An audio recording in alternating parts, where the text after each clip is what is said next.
Second half of Socialize, monetizing social media. I know because of subway issues and typical Toronto traffic this morning, some of you were a little bit late. My name's Alan Knecht. I'm acting as the host for this event. Sitting in the back, we have Stuart Quealy from Media Bistro, who helped coordinate and is making sure everything's running smooth. And we're going to be running, you got in your bags, we have the schedule following that. There's going to be a nice little cocktail reception so you can do some real good socializing.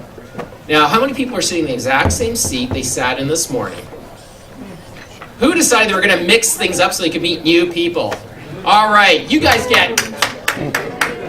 So if you're sitting beside someone you didn't meet this morning, say hello to them. If you still use the old-fashioned business cards, swap them. Make sure you're making friends. That's what the biggest plus of these conferences are.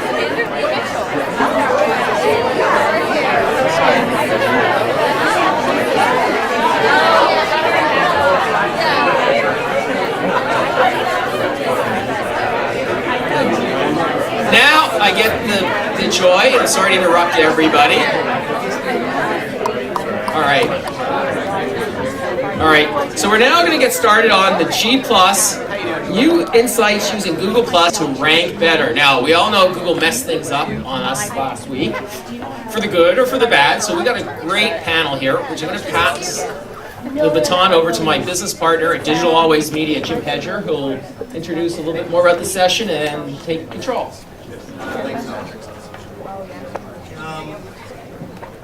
I'm Jim Hedger. I'm with Digital Always Media. I also host a radio show on Webmaster Radio, Webcology, and delighted to be moderating this panel. We have a great lineup. I'm just going to quickly introduce them. No long biographies, but we have Danny Brown, Director of Retention and Social Media at Jungo, Lawrence Mack from Adobe, Chace McMichael, President and CEO of InfiniGraph Incorporated. Jeff Quip wasn't able to make it down, I'm afraid. What? I know, eh? Marty, you can get him on Twitter and get an excuse out of him. It's at Jeff Quip, JEFFQUIP. I want everybody to spam Jeff and say pound WTF. Please do. Jay Quip. It's at JQuip. The message is, we miss you. Okay, and we also have Dennis Yu from BliztLocal. Now, you may have seen, read, spoken with, or heard any one of these gentlemen speak at other conferences. It's a great panel. We don't have a lot of time, and we have a lot to talk about. Instead of doing presentations, we're going to do more of sort of an interview style. Because I have a bunch of questions about Google+. I'm SEO from years back. I've been a long-term SEO, and the honest truth is, as much as I believe I understand what Google's trying to do and what Google+ is, there's a good chance I don't. There's a good chance most of us don't know exactly what Google is doing with Google+ or what their intentions are. I'm hoping that these four gentlemen will help us shed a little bit of light on it. So to begin with, going one at a time across the panel, if I can get a one-sentence answer, and I know how hard this is, starting with you, Chace, what does Google Plus mean to you? What is it?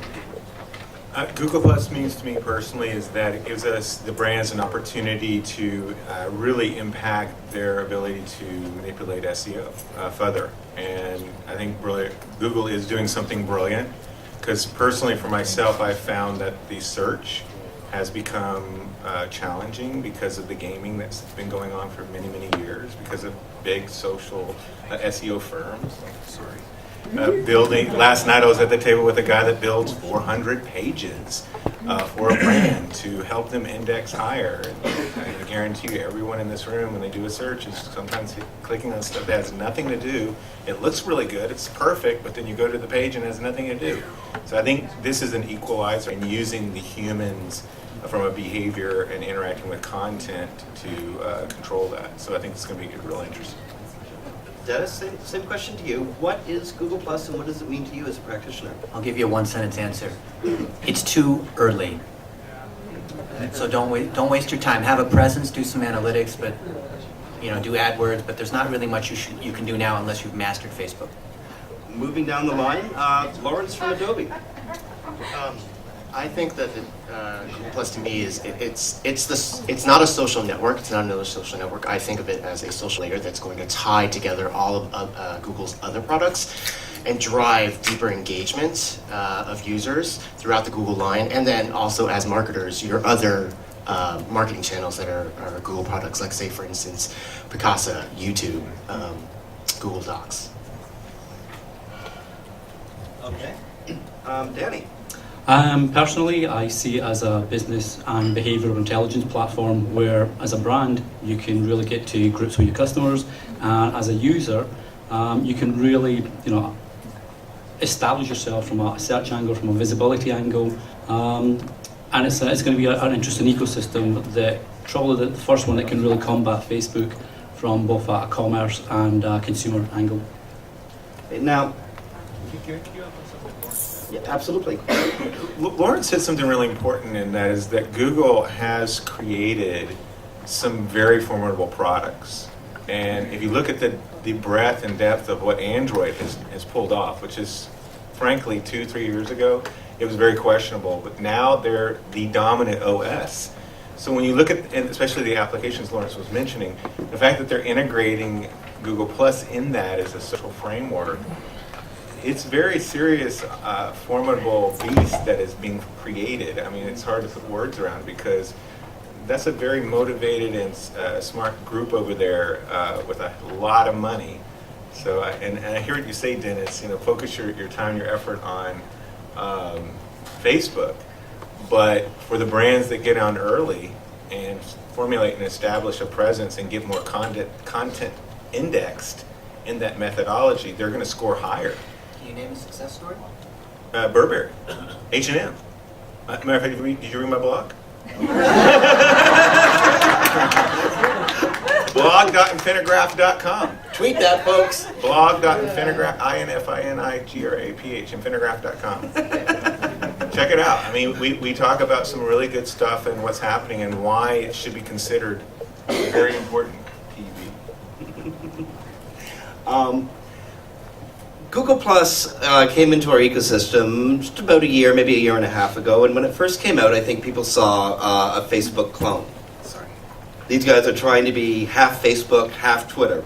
And one of the questions I got from somebody who's actually not at the conference, from at GSGill187. I am at the conference. Oh, I'm so sorry.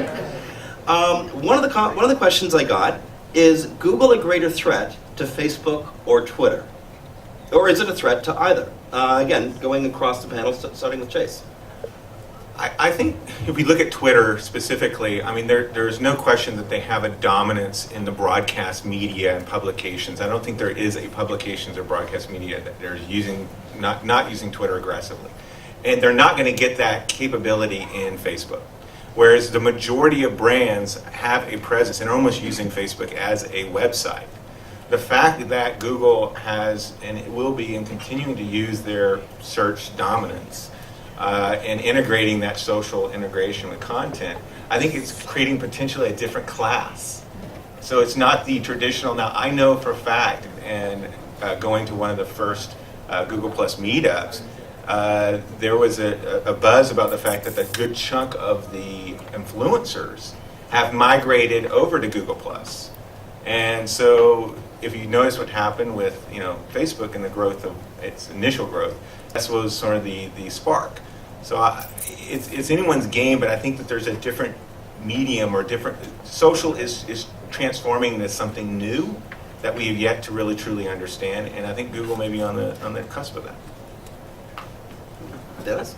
So I don't think that Google is a killer for Twitter or Facebook necessarily. I would have said 2 months ago that it was, because Google is asymmetrical, right? You can follow someone without following back, so we would have said that would be a Twitter killer, but since Facebook allows subscribe, it's now similar. The way I view it is that this is a way for Google to shore up its search dominance. Why? Because there's so much information, there's so much data, ad CTRs in general are down, that when you have relevancy because a friend can click plus on it or because a friend likes it, people are more likely to click on it. A higher CTR gives you a higher eCPM, it allows the advertiser to pay more for that traffic.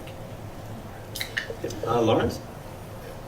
basically the way I see it is you shouldn't be thinking of Google Plus as yet another social network. This is something literally that is going to be tying together all of Google's products and raising your brand awareness and your real estate on search engine results, right? So just like Facebook and Twitter, when Twitter first came out, everybody was saying, oh, it's another social network. It's going to be similar to Facebook. It's just in a different guise. Both of those networks serve different purposes. Facebook's all about kind of like the day-to-day. It's your personal network. It's great for brand marketing campaigns. Twitter is more those short bursts of pertinent, timely information. You know what? Google Plus, I mean, if you think about what you do on Google products, what are you doing when you go to Gmail? What are you doing when you go do a Google search on Google Docs? You're searching or you're consuming timely and relevant information. That's what Google Plus is going to be. It's going to add that social layer to surface up things that are the most timely, the breaking news, the most relevant from all of these different sources, all that rich information that they have, and then Google's going to be able to provide all of that targeting data to marketers and to itself as well. Okay, Danny?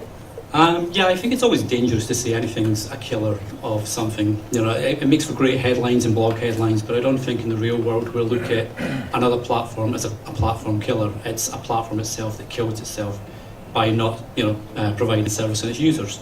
So if anything's going to kill Facebook, it'll be Facebook. If anything's going to kill Twitter, it'll be Twitter. And they're different ecosystems. Twitter is a really fast-paced news channel. It's been, it breaks stories before CNN. Facebook is a great consumer channel. LinkedIn's a great professional channel. Google Plus is yet to find what it wants to be. It's still growing up, as everyone in the panel said, especially Dennis. Google might have an idea of what Google Plus is going to be, but we're still kind of in the dark. So I think until we actually know what Google Plus wants to be and the bigger picture, there's a place for everything. I mean, in North America we talk about Google Plus, we talk about LinkedIn, Facebook. Europe don't really care much about that. Bebo is the biggest network in Europe, and nobody talks about that. Nobody talks about, is Google Plus going to be a Bebo killer? So I think you have to look at your markets and who your audience is and where they're living as to what platform is going to be best for that particular area. Okay, I'm going to be taking a question from the floor in a second, but before I get to it, before the panel started, we had a quick huddle, and we decided it might help us phrase our questions and answers if we took a quick poll in the room. So in social media, there's nothing private. Don't worry about this show of hands.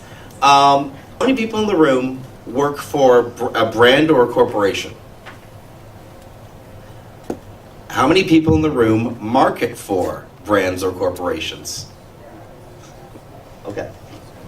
Thank you. Question from the floor. The question basically goes back to what we were just talking about in terms of how things can't necessarily be killed, but we're talking about the post-MySpace age. So MySpace was essentially murdered by Facebook and other social media sites. And what we're looking at is, what can social media... Let's just turn it on now. Can you hear me now? Ooh. What can social media sites do to prevent becoming the next MySpace?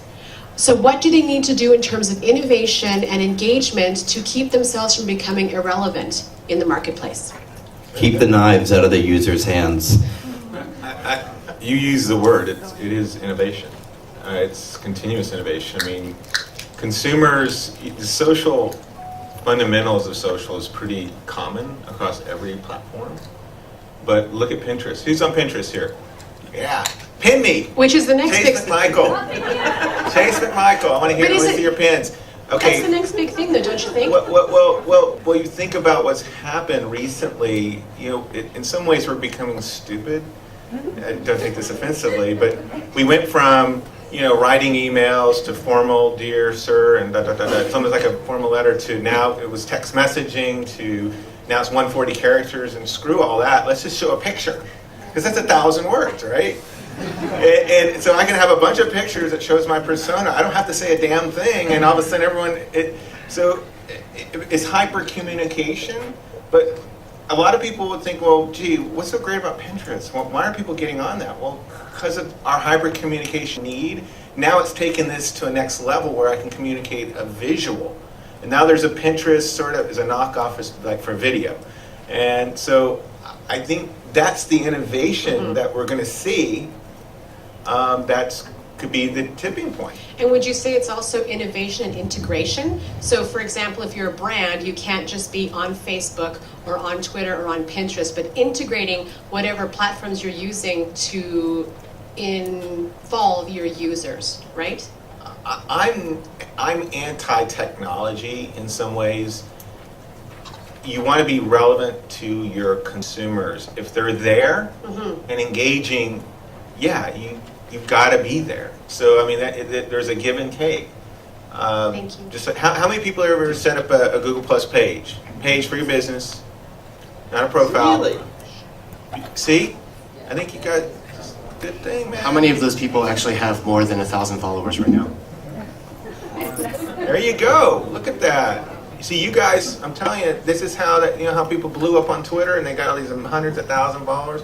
They got in early. There's something to that. Same thing with Facebook. There's something to that. I don't know. I think the thing as well, just to go to your point of MySpace being killed by Facebook, it was Rupert Murdoch that killed MySpace. I agree. Yeah. Facebook, Completely. different market, and when you've got a traditional media mogul like Murdoch trying to come into the social space, and he was trying to still move within traditional, marketing techniques, etc., it blew up in his face. He didn't understand the user base. So I think, yeah, MySpace is struggling. It may come back. Justin's got a lot of sway, so you never know. But yeah, I think MySpace was killed by Murdoch as opposed to Facebook killing it. This is a question that's sort of directed towards a comment Lawrence made. It's another question from the audience, from Social Michelle. Lawrence, can you expand on it, and other panelists as well, help explore your comments on integration, on integration of Google products through Google Plus further? Okay. If you think about Google Plus as the social layer, so you've got this network of people who are now following your particular brand, and you're starting to publish updates to them, right? So you definitely, of course, want to send the right messages to the right people at the right time, and the Circles product within Google allows you to do that. At scale, it's kind of questionable right now, given the targeting capabilities, but the potential for you to start sending links and posting content that drives your followers to your other marketing channels within the Google realm is phenomenal, because the +1 buttons are already integrated in those environments, and that creates more opportunities for users, for your followers, to +1 content, to endorse it, and that starts showing up in search more and more and more. It takes up more real estate. We don't know if Google is going to change the algorithm to make the integration of social data with search data a little bit more seamless, or I don't know what the word for it is, but the ability to say, okay, your entire video library is on YouTube, driving content from driving users from your Google Plus following over to your YouTube following, and then having them share that content on their Facebook page. I mean, just the deeper integration set just really drives that much more awareness for your brand. Yeah, YouTube's already integrated to Google Plus now. Who here, just a question, who here is using Google Plus for marketing? I'm sorry, YouTube. Do you think it's replaceable? Do you think YouTube is replaceable? I think it's a tough thing to replace. I mean, it is. Don't you agree that YouTube in some ways was a social network, but they sort of kind of blew it? It's replaceable in niche category. There will always be room for highly focused niche pieces of it that can supersede the importance of parts of it. Like Vimeo. That's profound, Marty. Somebody should tweet that. And if I remember correctly, at one time Alta Vista was indispensable and irreplaceable, and then Yahoo was indispensable and irreplaceable, and at one time MySpace was indispensable and irreplaceable, and all of these companies died at their own hands. My point I was making is that YouTube failed on the social networking side because they really never embraced that properly, and they could have. But the fact that Google Plus now is being integrated at that level, I think, is really going to put the fire to the content. If you're not putting your YouTube videos directly into your Google Plus page, there's a simple button on the right-hand side. You've got to do that. and it's totally smart to do. Yeah. So there's a button like a bigger thing. I'm Yeah. in the tourism game here in Ontario, and is there a widget or something that can pull? Is there a widget or something in Google Plus that can pull in your YouTube stream? It's a tab. It's a tab, and Tab literally on the just right-hand side. pulls in Yeah, the you Wow. click, you find your drops it in, and it's they're going to do Popular more. check-in. I know they're doing more. I know for a fact they're going to come out with some more Awesome. innovation. Thank you. Does anybody else want to touch that question? Because I see a hand raised in the third or fourth aisle back there. There, yeah. Just going back to the legal aspects of things that we talked about this morning, there's always this question of who owns my photo of me drunk on Facebook. So if we're going to be shooting out all this content across every possible platform and network avenue that comes out, as soon as it comes out, does eventually the question of who owns that content become a major issue? And especially for brands. They killed soap. Sorry? Perhaps. You know what? I'd like to start this one actually, if possible. I'd like to start it with That's a very good Lawrence question. from Adobe, representing probably the largest brand on the panel. What do you think about that, Lawrence? Really good question. I mean, as a brand, you know, you definitely need to be making sure that the content that you're putting out there is your own. I mean, especially if we're talking about a large brand like Adobe or anything else, right? So, You guys did make Photoshop, so you're kind of responsible for the question in the first place, right? Copyright in social is problematic. I mean, how many times you've gone to a blog or gone to, I mean, it's fluid and viscous. I wouldn't want to take it on because, you know, there was a thing called Commons. What's the thing? Creative Commons. Creative Commons. I Yeah, mean, and that's really starting to take off. So I think, in essence, it's a very difficult thing. You know, I don't post drunk photos of me out, just personally. But I mean, you know, But we do. yeah. You know, I Well, think the simplest way it's to for look at sharing, your right? It's very tricky. Ownership, digital right ownership, when it comes to things that are shareable. I don't think anyone's solved that. I don't think it's solvable. Oh, Danny, go for it. Then I want to ask a shifting gear question. I think to your point, it's reasonably straightforward, not pretty. If it's a third-party platform, it's not your property, basically. It's like going to a car dealership and renting a car or leasing a car. It's not yours till you pay for it. And we have nowhere to actually pay for our car on social networks at the moment, so we're leasing the ownership on these networks. And if you upload an image that you haven't taken yourself or created yourself, there's a simple way to avoid legal issues. Give backlink to the actual original source, and that keeps all the legal minefields clear, pretty much. Now, one of the things I took away from the question, and perhaps it was just the way that was phrased, was the assumption that people would use Google Plus in the same way that they're using Facebook. So actually, I want to put that to the panel. The environments, you know, for the longest time looked very similar.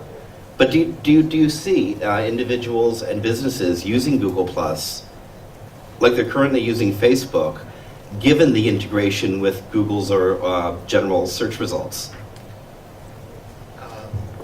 I'll start.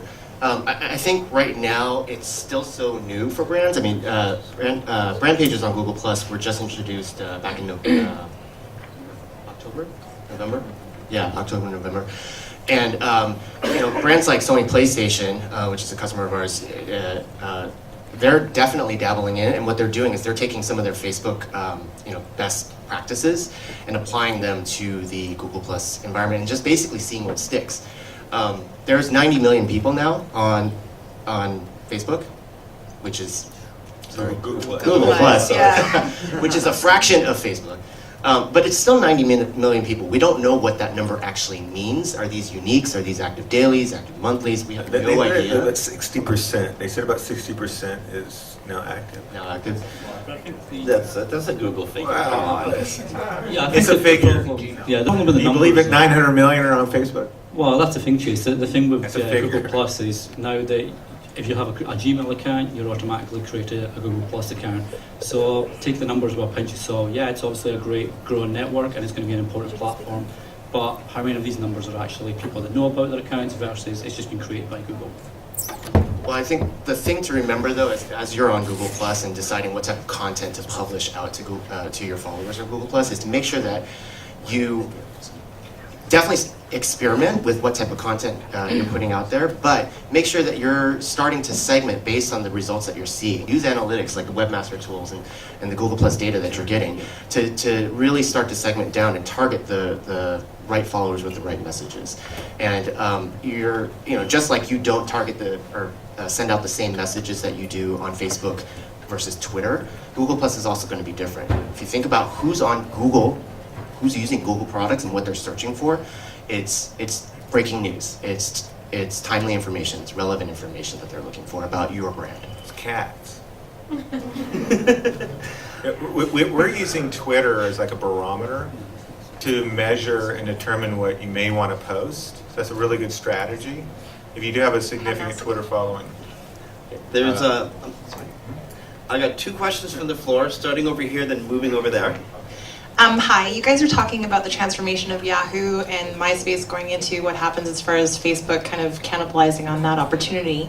The problem I have with that is that was back in the time where generations much younger were really utilizing that, and then they developed into Facebook users, but then all of a sudden everybody developed into Facebook users. It was a different generation, right? We're talking about people who are like my mom, and my grandmother, for God's sakes, is on Facebook now, which blows my mind, but she wants to see pictures of my kids, right? So you've got this entire user engagement that's much fuller now on Facebook than you ever used to have on MySpace, which was a younger generation. The challenge I have, again, with Google Plus right now is that youth leads kind of what happens social networking typically.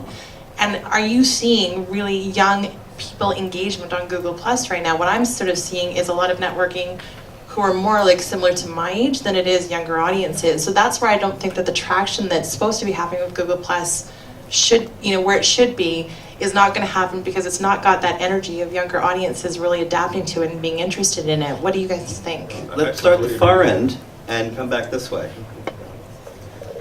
That's a great point about the demographics and how Facebook was created from the college years, I guess, and then really took off to the consumer side.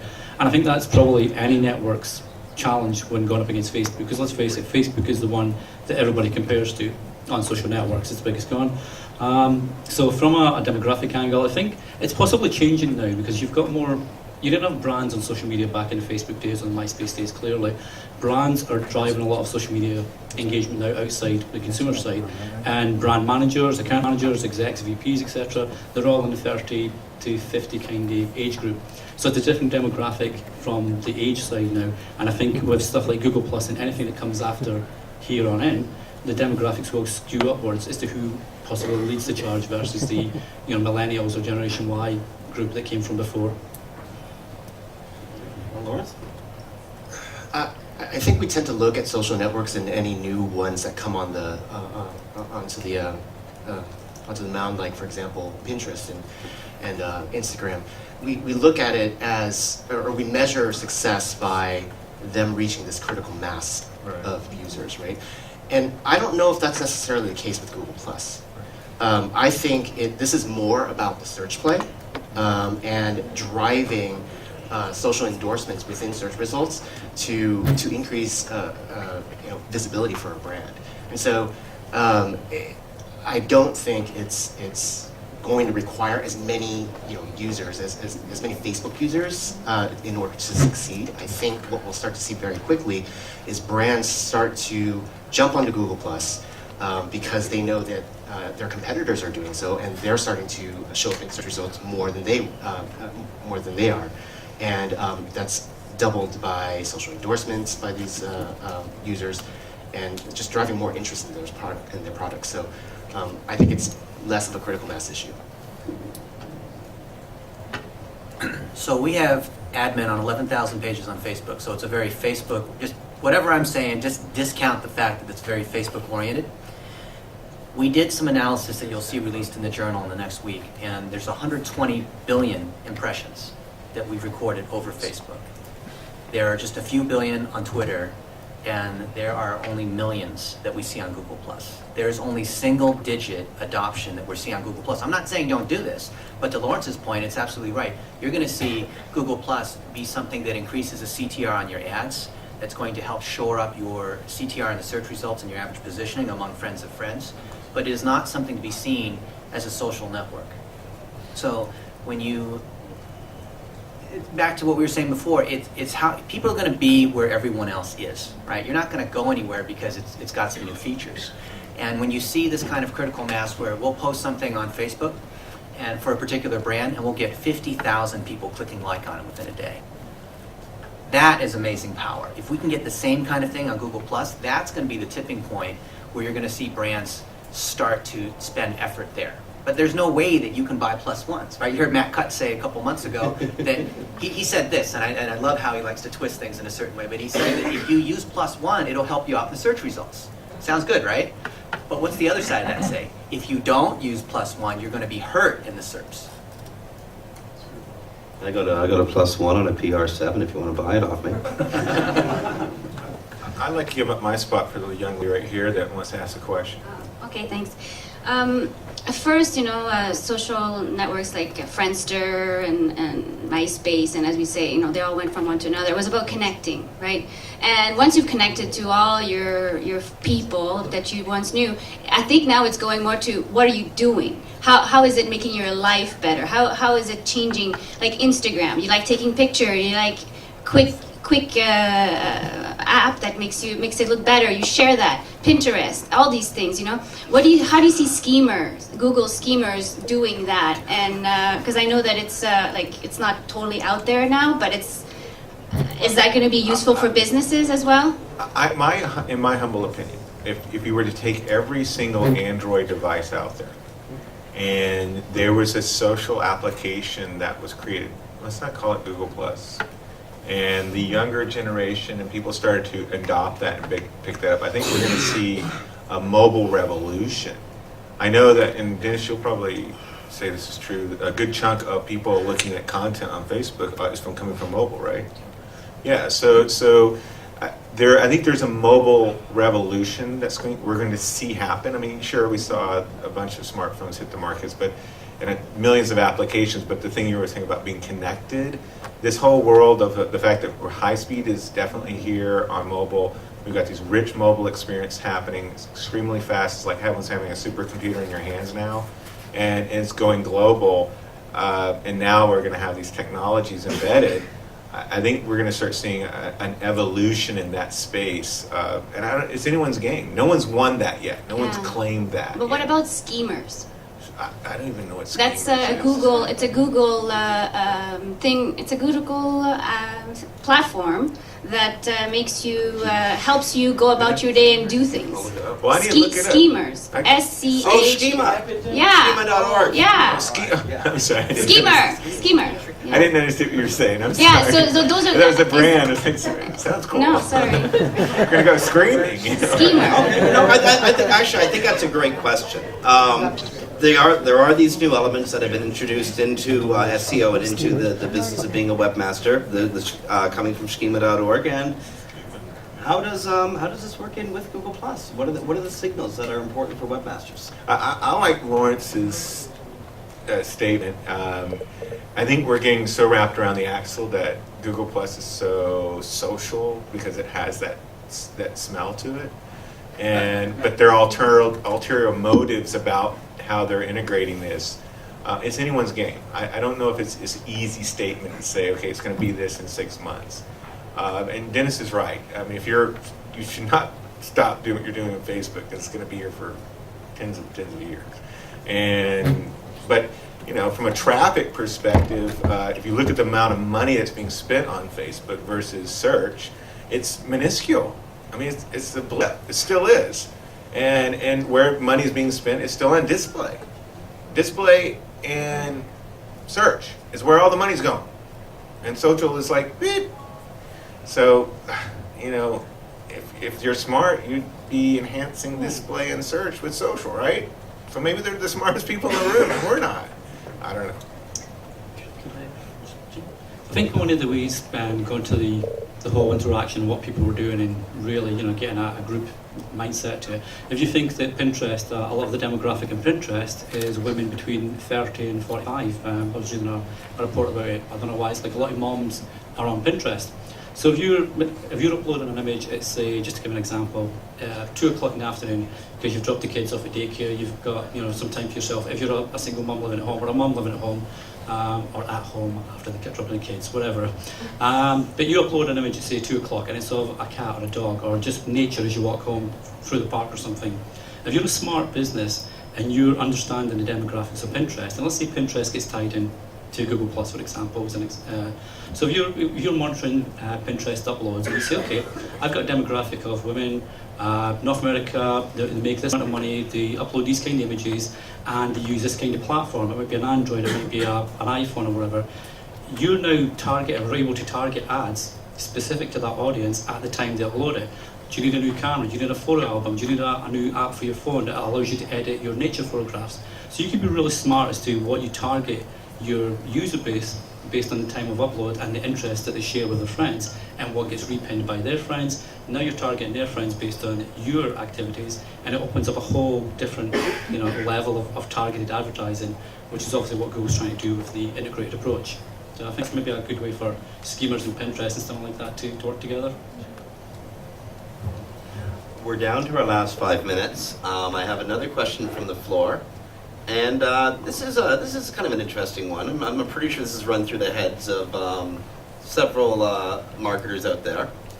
From at Kevin Hisko, Kevin Hishko. Will Google Plus work with AdSense? If I share a link and my friends click during search, could I get paid? Hell no. Google never. I mean, they've already been gamed to the hilt from the affiliates. So yeah, sure. If they did that, it'd be great. I think you can make a lot of money, but I don't think they're going to open that up. No. Okay. Is everyone prepared? We're down to our last 4 minutes. Another question from the floor that came in via Twitter, and then there's one in the very back, which I'm afraid will have to be our last. From at Abbas Adelina, and I apologize if I mispronounced that. I think of Google Plus as a social layer, not just a network. What can we expect in the future, like collaboration? I think he's meaning like collaborative tools like Google Docs or such. Is there any room for Google to add even more stuff into this big box we're calling Google Plus? Has anyone heard of Chatter? Yes. Salesforce.com? Yeah. I mean, they're blowing it up. I mean, the things they're doing over there. I'm a Salesforce.com user, but what they're doing there is phenomenal. Now, my previous life, I was working at Oracle, trying to get that to go off, and they didn't care. But it's really cool to see what it's hard to sense other organizations. But long story. But no, Chatter is. If you have a chance to see what Chatter is doing, it's amazing what they're doing at the real-time level of being able to follow events, follow projects, and then literally in one click create a group discussions, and they're really pulling it off. I would say Chatter is the ultimate on that side. So taking that example, Chace, Sure. I think that seeing Google Plus as that social layer for the other Google products in the suite, like for example, Google Documents. We already know this is a pretty good online collaboration tool that a lot of people are starting to use more and more.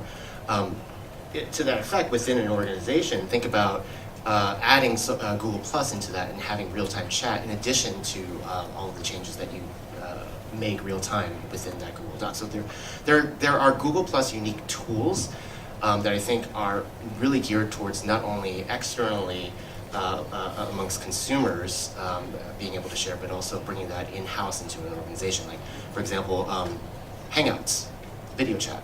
Like, that's something that they're rolling out and expanding more and more, and that's totally giving a brand new spin to collaboration within an organization. When my company was collaborating with the Google Plus API team on the launch of that, every single meeting that we had with them was over Hangouts. We were not allowed to talk on the phone with them. It had to be through Hangouts. So, is anyone in a Hangout here?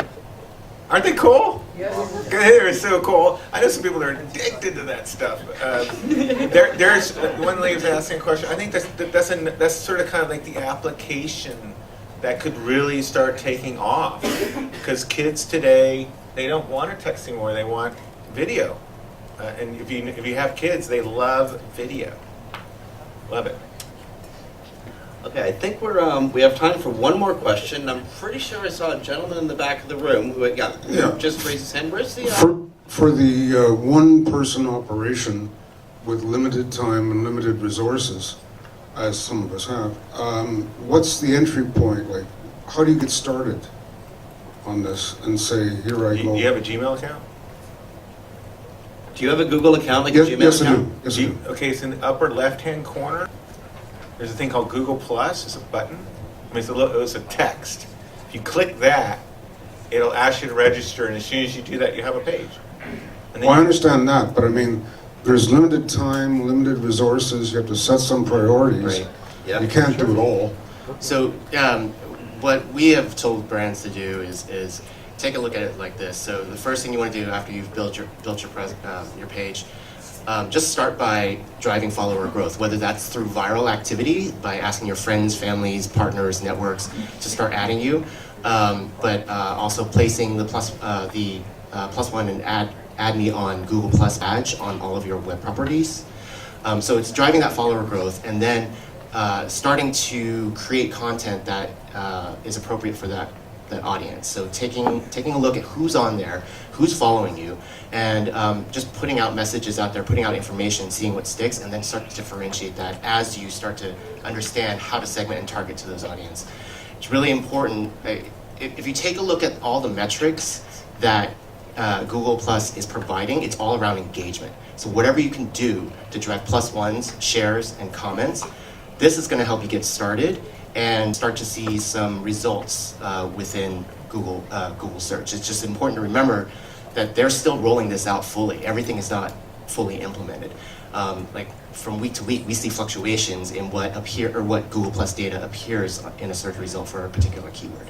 So just get in there and experiment, get that follower base going, and then driving engagement. Okay, Freitas' last comment is like a basketball game. Whoever gets it first gets it. Okay, I'll do it. Go. So think about it this way. You have a certain number of people in a network, and these people are creating objects, whether it's in the open graph or whether it's content that ranks in search pages. If you look at your traffic and you look at your conversions, that's going to tell you where you need to spend your effort, right?